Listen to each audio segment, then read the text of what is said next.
మండల రైతు సంస్థ కోసం అంటే ప్రతి 3 ఏళ్ళకి ఒకసారి రైతు సంఘం మహాసభ జరుపుకుని కమిటీలు ఎన్నిక చేసుకోవాలి. అంటే ఒకసారి ఎన్నికైన కమిటీ 3 ఏళ్ళ పాటు. కె. శ్రీనివాస్, ఆంధ్రప్రదేశ్ రైతు సంఘం ఏలూరు జిల్లా కార్యదర్శి. ఈరోజు ఆంధ్రప్రదేశ్ రైతు సంఘం జంగారెడ్డిగూడెం మండల మహాసభ నిర్వహిస్తా ఉన్నాం. రైతు సంఘం 3 ఏళ్ళకి ఒకసారి సంస్థాగత పరంగా మహాసభలు నిర్వహించుకుని కొన్ని తీర్మానాలు చేసుకుని నూతన కమిటీ ఎన్నికలు చేసుకోవడం జరుగుతుంది.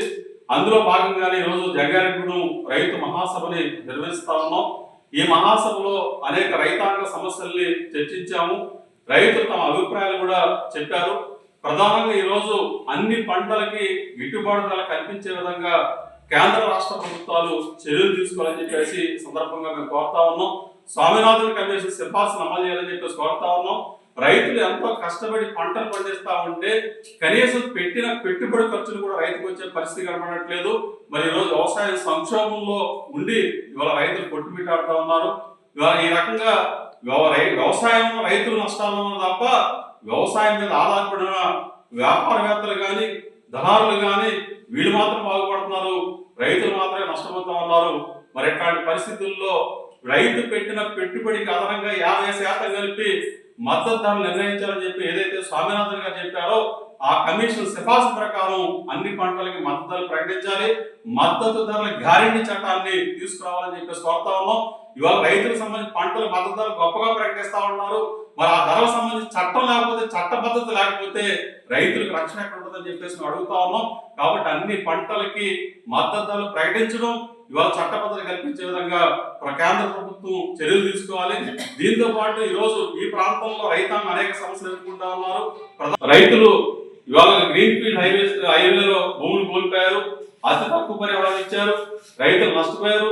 అయినా సరే ఆ గ్రీన్ ఫీల్డ్ వస్తుందని చెప్పేసి మా భూములకి వాల్యూ పెరుగుతుందని చెప్పేసి రైతులు ఆశించారు. రైతుల భూములు విలువ పెరిగిన సంగతి అలా ఉంచు, కనీసం రైతులు తమ పంట తెచ్చుకునే అవకాశం లేక వాళ్ళు నష్టపోతా ఉన్నారు, ఇబ్బంది పడతా ఉన్నారు. ప్రధానంగా గ్రీన్ ఫీల్డ్ హైవేకి సర్వీస్ రోడ్డు ప్రొవిజన్ కల్పించాలి. అలాగే తగినంత తగినంత వెడపులు అండర్ పాస్ లేకపోవడం కూడా ఇబ్బంది పడతా ఉన్నారు. ప్రతి అండర్ పాస్ ని కనెక్టివిటీ కలుపుతూనే ఇవాళ సర్వీస్ రోడ్ అడుగుతా ఉన్నాం. కాబట్టి సర్వీస్ రోడ్ నిర్మాణం చేయాలి. ఎక్కడైనా కాలం వచ్చినా లేకపోతే వాగు వచ్చినా దాని మీద వంతులు కూడా నిర్మాణం చేయాలి. ఈ రకంగా గ్రీన్ ఫీల్డ్ హైవే అప్పుడే సర్వీస్ రోడ్లు నిర్మాణం చేసి రైతాంగాన్ని ఆదుకోవాలి, న్యాయమైన పరిహారం ఇవ్వాలి. అడ్డకోలుగా భూసేకరణ చేస్తా ఉన్నారు, రైతుల నుండి బలవంతంగా భూములు లాక్కుంటా ఉన్నారు. 2013 భూసేకరణ చట్టాన్ని అమలు చేయడం లేదు, రైతులు నోట్లో మట్టి కొడతా ఉన్నారు. మరి ఇట్లాంటి పరిస్థితుల్లో రైతు భూములు కోల్పోతున్న రైతాంగానికి ప్రైవేట్ మార్కెట్ విలువ ప్రకారం న్యాయమైన పరిహారం ఇచ్చి ఆదుకోవాలని చెప్పేసి కూడా ఈ సందర్భంగా మేము కోరుతా ఉన్నాం. దీంతో పాటు ఈ రోజు ఆయిల్ పంప్ సంబంధించిన గెలలు ఏరువేత జరుగుతూ ఉన్నది. నవభారత్లో కానీ పరిధిలో కానీ ఇతర ఫ్యాక్టరీల పరిధిలో కానీ గెలలు ఏరువేసి రైతులు నష్టపోతా ఉన్నారు. పేమెంట్స్ కూడా ఒక రోజు ఇవ్వాలంటే 100 రూపాయలు టన్నుకి కట్ చేసుకునే పరిస్థితి నవభారత్ పరిధిలో ఉన్నది. ఇది చాలా దుర్మార్గం.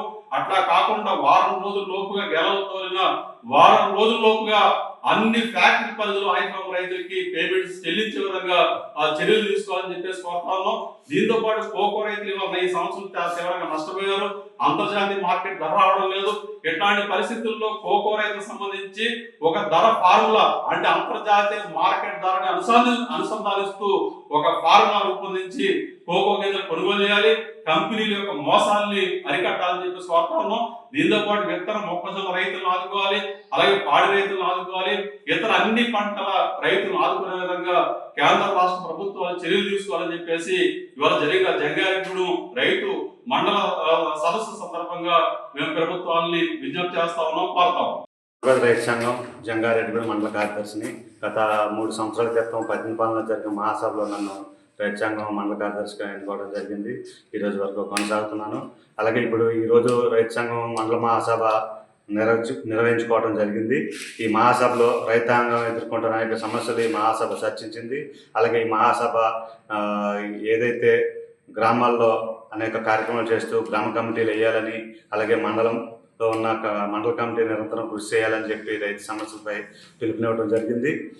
అలాగే ఇప్పుడు రైతు సంఘం ప్రతి గ్రామానికి వెళ్ళి రైతు సంఘంలో ఉన్న ప్రతి రైతుని కూడా రైతు సంఘంలో చేర్పించడం కోసం కృషి చేస్తామని మండల మహాసభ తీర్మానించడం జరిగింది. మా గ్రామం మీదుగా ఖమ్మం టు దేవరపల్లి హైవే నిర్మాణం జరుగుతుంది. రైతుల దగ్గర బలవంతంగా భూసేకరణ చేశారు. ఆ రైతులకేమో సరైన నష్టపరిహారం కూడా ఇవ్వలేదు. ఇప్పుడు రైతు చేలో పడిన పంట బయటకు తెచ్చుకోవడానికి కూడా దారి లేకుండా చేశారు. దాని గురించి కొద్దిగా గవర్నమెంట్ని దారి ఇచ్చి మమ్మల్ని సహకరించాలి. కోటి ఆశలతో వేల ఊసులతో రెండు మనసులను ఒకటి చేసే కమనీయ దృశ్య కావ్యం కళ్యాణం. మీ ఇంట జరుగు శుభ వివాహ వేడుకలలో మన సంస్కృతి సంప్రదాయాలు ప్రతిబింబించేలా సుమనోహరమైన స్వర్ణ వర్ణాల సంగమంతో ముస్తాబైంది మీ చందన వారి కళ్యాణ కోవెల. అందరికంటే విభిన్నంగా ఎక్కువ కలెక్షన్స్ చౌక ధరలకే నవవధువుల కోసం ప్రత్యేకంగా కాంజీవరం నేతకారులచే రూపుదిద్దుకున్న వేవేల వర్ణాల పట్టు చీరలు కళా నైపుణ్యం కలగలిసి మీ అభిరుచికి అద్దం పట్టే పట్టు పదనిసలు అప్ టు డేట్ కలెక్షన్స్ తో మీ ఇంట వివాహ వేడుకలకు కావలసిన డిజైనర్ సారీస్, ఫ్యాన్సీ సారీస్, పెట్టుబడి చీరలు, ladies churidars, dress materials, ghagras, gents shootings and shirtings, mens branded readymades, complete kids wear collections తో మీకు అపూర్వ స్వాగతం పలుకుతోంది మీ చందన వారి కళ్యాణ కోవెల. మా జ్యువెలరీ విభాగంలో బంగారు ఆభరణాలపై అతి తక్కువ తరుగు మజూరీ లేదు. వెండి వస్తువులపై అతి తక్కువ మజూరీ. విచ్చేయండి చందన బ్రదర్స్ ఏలూరు మరియు జంగారెడ్డిగూడెం.